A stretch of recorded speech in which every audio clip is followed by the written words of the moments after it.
No check engine light. Got a seatbelt light on, that's the only thing. First drive. Got it in second gear. Hopefully get this thing. There we go. Had it in third gear, fourth gear. Had it in fourth gear. Now I got it in second gear. There we go.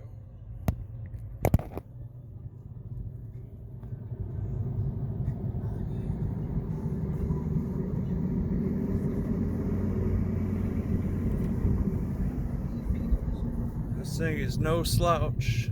It does really good. That 150 horsepower direct injection 4-cylinder. Wow. Radio's alright. I got a touchscreen unit coming, a nice 9-inch Android unit that should fill out that area real nice. As far as I'm concerned, all the buttons looks hideous. Rather just have a big screen and just have something clean. Got the air light popping on and off. It might need the modules reset. This thing is really nice. Real low mileage, everything's good and clean. This car belonged to a college girl. As you can see, the fuzzy little shoulder restraint for the seatbelt.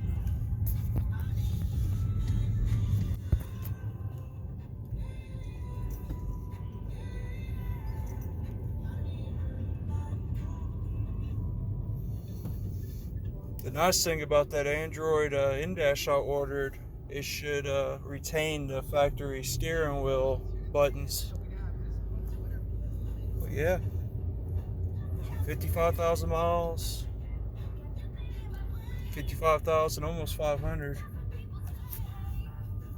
I want to drive it more, but I can't because it's not got a bumper on it, and all the splash shields are just kind of loosely on there.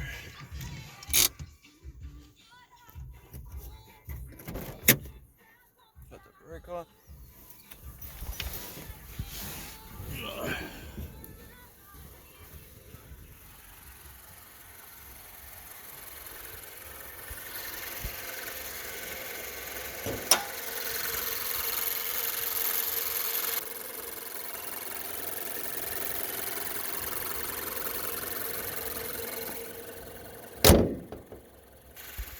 Little ding right there on the hood. Right there. This thing's cream puff though. Airbag or dash bags are good. Curtain bag was the only bag that blown.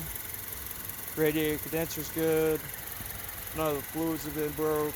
I got this bracket ordered on its way. I got the door stripped down, ready for paint. Now I just got all the splash shields still on. Waiting on the bumper cover to come in. And of course wash it, and the bird pooped on it. This headlight was hard to find because of the blue ring. I don't know what's up with that. Tires dead. Dude got dry rot, as you can see. But luckily they're only like $200 for a whole set. $250 for like Bridgestones or something. The rest of the car is good. This is a Sky Active model. Little scrape right there.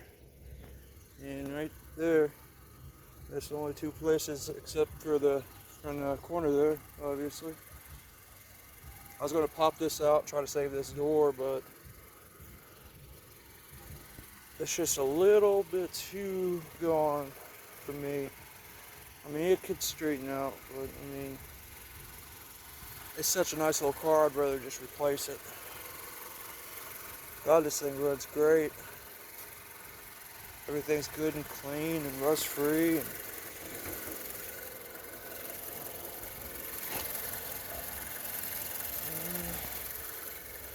I got that one for the other side.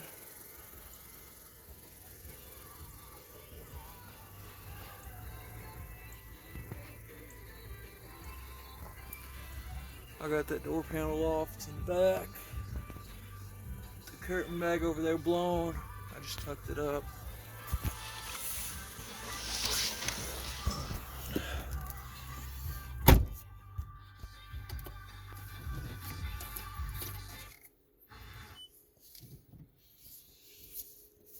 I need to clean the inside out. Still hasn't been cleaned.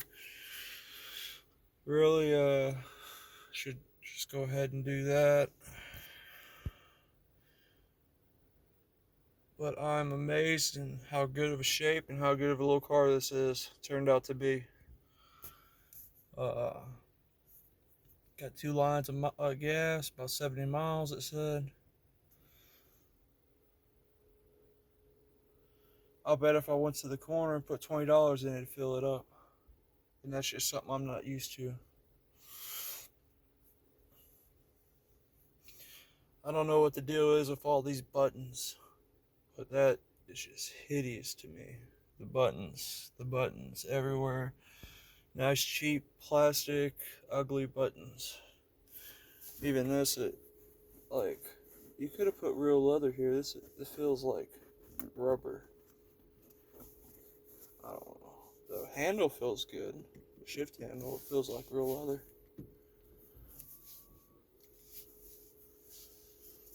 But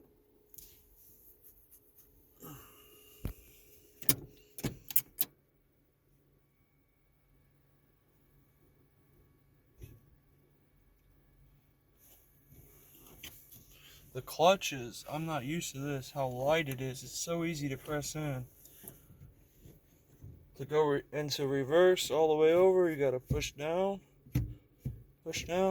all the way over, and up, and release the brake, and gently release the clutch, and we are moving backwards. And then gently, you gotta go all the way over, and up, make sure it's popped up, you don't want to shift it down over and up. And then that's first, second, third, fourth, fifth, and sixth. I keep wanting to put it in fourth for some reason. I'm used to that truck's transmission and that S10. And I need to get this thing cleaned up. It is just dusty and dirty where it's been sitting. But I'm really digging the instrument cluster, the blue backdrop. Really digging the LED strip that's going on with the radio. But I hate the radio, hate the buttons. Gonna fix that. Got the in-dash. I think it was a stupid good deal for $130, $136 shipped. You get a nice 9-inch touchscreen, pretty much like a tablet radio, and it fits right in. It's supposed to fit in here, perfect. And it's got the wiring harness and everything. The door I got actually was, I guess it was the best model or something. It had a leather inlay right here where this one's cloth, and it had a Bose speaker and all kinds of nice stuff that I wish this one had, but we're not going to dwell on it too much. I'm still not super used to this clutch.